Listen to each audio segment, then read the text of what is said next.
यार भी राह की दीवार समझते हैं मुझे, और मैं समझता था कि मेरे यार समझते हैं मुझे।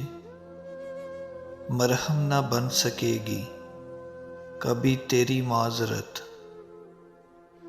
मुद्दतें हो गई हैं चुप रहते।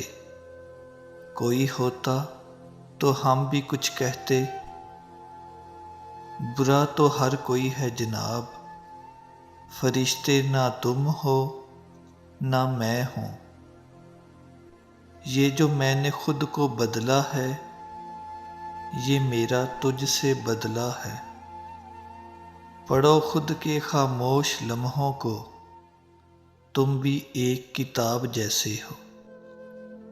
मैं ख़त्म हो रहा हूँ अपनी ही कहानी से, ये फैसला उसे बर्बाद करने वाला है।